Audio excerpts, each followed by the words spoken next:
Mr. Paulson, there are those of us that don't agree with your analysis that going about solving this problem was the correct way. You know, if you look at you talk about a meltdown, we have 9.5% unemployment right now. If you take into consideration those who are working part-time or who are getting unemployment compensation, it's closer to 16.5%. There was an article in the Wall Street Journal. So you're talking about how you guys saved the economy and saved the world. We do have a meltdown going on right now, and if you don't believe it, go out to Indiana and look at some of the parts of my district. Let me just ask you a couple of questions. First of all, I asked Mr. Bernanke if he talked to you about telling Mr. Lewis if they used the MAC clause that they were going to be fired. And he said he didn't give you any instruction or say anything to you about that. And yet when you spoke, you said that in your testimony, you said you were confident that that was a strong opinion of the Federal Reserve. How did you know that? I mean, there must have been some communication. How did you know? I mean, that you were confident that was their position? I would say two things there. First of all, you're right that I do not remember Ben Bernanke ever suggesting to me that the Fed... You don't remember. You know, Mr. Bernanke said the same thing. He said he didn't remember. But what I do, so you ask where I came away with that view. Yeah. And I participated in a number of meetings and calls where Chairman Bernanke participated. There were lawyers from the Fed, staff members from the Fed, people from Treasury. And I came away from those calls with that understanding. Well, wait a minute. Well, if you came away from that, from those phone calls... Well, listen, just a second.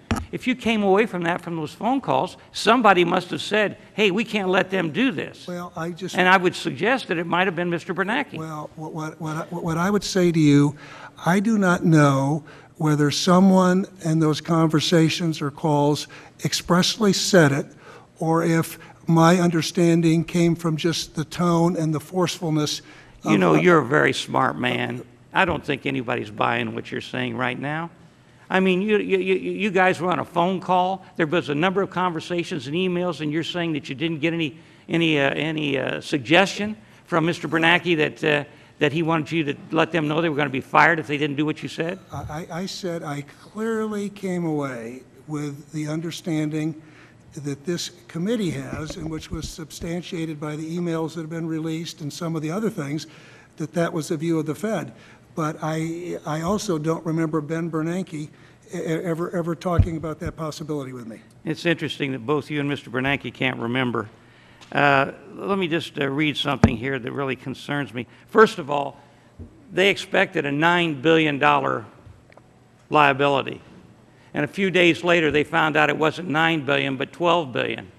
And so they were very concerned that they weren't going to be able to swallow all of that, and that's why they said they wanted to change this and use the MAC provision. And you didn't want to make that public.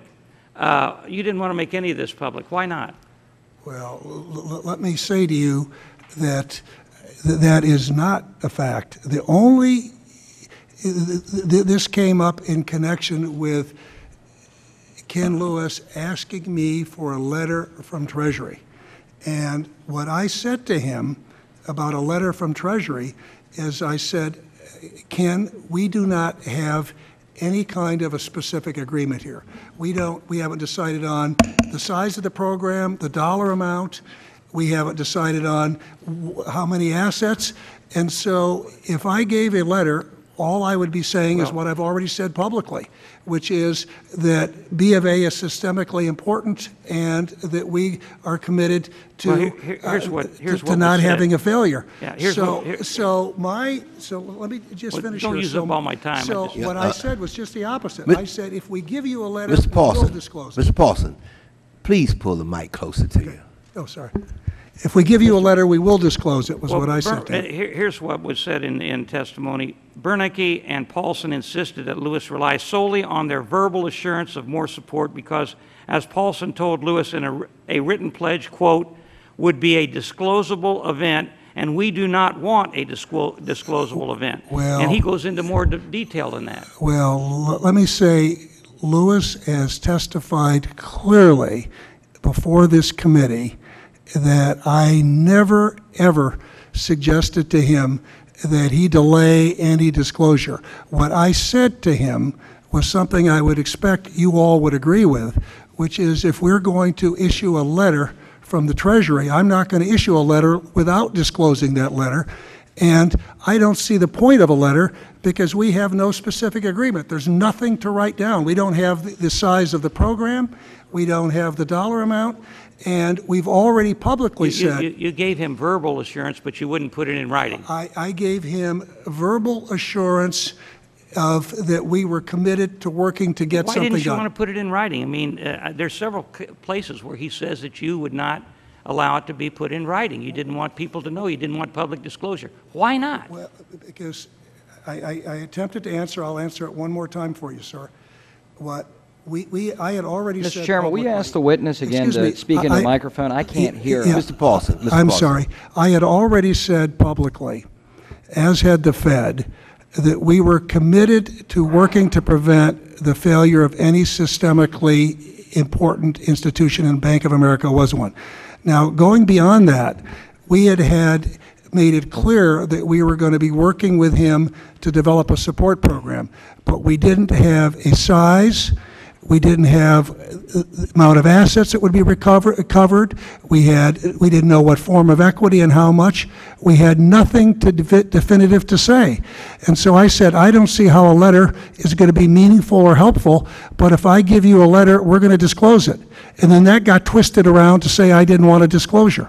I know my time's up. Let me just read one thing real quick, Mr. Chairman.